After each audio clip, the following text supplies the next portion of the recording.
kay li ci yéen kaay dañ ci ànd ak Hadj Assane Gueye. président Macky Sall su yeboo xalaataat nu muy delloosee poste premier ministre ci Sénégal ndax ci gis-gisab yéene kaay bi di observateur wéet na lool ci toolab xare bi cundum la def ci kanamu xare boobee du dara lu ko wër nepp karange wala ku koy dékkul balya yéene kaay bu groupe Futur Média dellu si ci li waraloon nag moom jiitu réew mi mu jële fi poste premier ministre ngir mu ne yëf yi gën a gaaw te bar la woon wàññi escalier yi ndaajaar yépp laata signé wala dogal kon baral jéego yi ngir projet yi ak liggéey bi askan wi ci boppam ku ca ne ak foo fare ci réew mi nga yëg ko bu baax moo doon yéene bi waaye observateur ne ab diir ginnaaw si faw nag ak nangu ci ne baral googee mu dige woon nekk gul lu jëmmoo am nay observateur sax di aji seetlu yu njort moom président xalaataat ci delloo si poste bi donte faw mu jaaraat ci blaalaat beneen ñeel constitution bu Sénégal mu njaay Cissé njiital ONG 3D bokk ci société civile bi ne ndokk su doon boobee poste premier ministre day dellu si waat ndax fast track bi mu ne fast gul Sénégal jamono yi nag moom président la mu bëgg mu bar ca gaaw ca tar nay liggéeyub nguur gu Sénégal ngir suqaliwaatu koomu réew mi ginnaaw coronavirus bi laas ne bokk na ci pexe yi mu tëral mooy fomb vacances yi nga xamante ni mooy yu gouvernement bu Sénégal naka noonu it juróom-benni weer yoo xamante ni dañuy tegaleb liggéey bu amul àpp amul noppalu waa aar sunu moomeel ñoom ginnaaw corona bi wàllu mbay mi lañu gis ne jafe-jafe ba ci jéyee sax ku yóbbu ku moywul mu am ca ñu jàng ko ci waa Grand Place ñu naan fa opérateurs yi chantage la ñuy def ci Sine Saloum joxewun fa njiw waaye koppar béykat ya jaaxle lool waral ñuy jëndi ñu ne njiw moomee ca marché ya lu ma it ñu ne njiw mi 750 francs jàpp 900 francs la ñu ko fay jaayee séddaleem intrant yi ci wàllu mbay mit ci kaw gi waa aar sunu moomeel gis ne kumba am ndey ak kumba amul ndey da ca am jàngoro ji moom di coronavirus di wéyal yoonam ak yàqam ci dëkk bi libération ne fukk ak benn ci ñu faatu ñetti téeméer ak fanweer ak juróom-ñeenti cas ci ñetti fan kese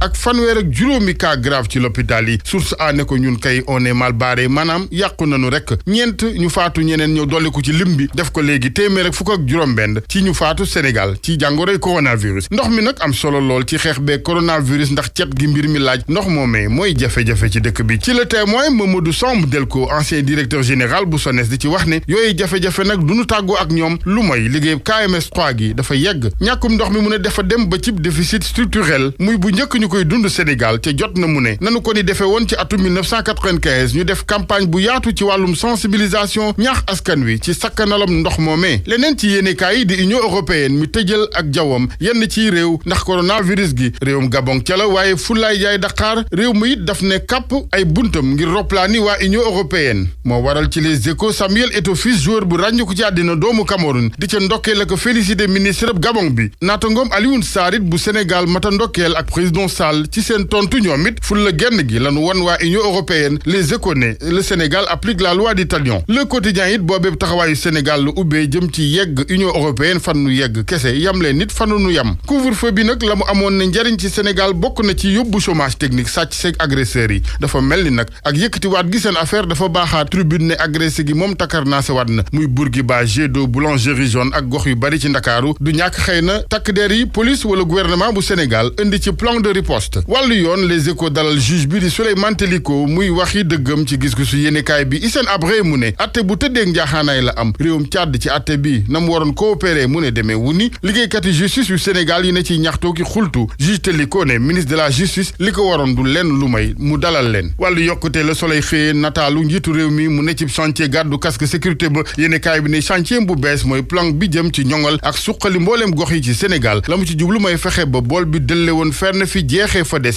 rééquilibre maanaam ak yamale amaat ca gox bu ne yëg suqaliku gi Sud Quotidien moom la mu ko gisal njiitu réew mi président Sall mooy ay rendez-vous raté lu jëm ci wàllu gouvernance politique bokk na ci ñu ne jëfandikoo gu bari gi loxol yoon ngir dóori adversaire topp jalgatim koppari réew mi ci rëbb ñi bañ a des ak yeneen ak yeneen ñu jeexale lamb jéeg sunu lamb ak combat yu mag yi Gaston Mbengue fas yéene taxawal ngir amateur yi Sénégal Balla Gaye 2 Gris Bordeaux Eumeu Sène Bombardier yéene kaay bi ne Gaston alxamis tey ji sax dina ci amal ñaari super ndaje sunu lamb ba tey ak lu ñeel Boy Niang ñu ne ginnaaw bi ko Balla Gaye 2 rëccee fa mu jublu léegi mooy ca Tapha Tine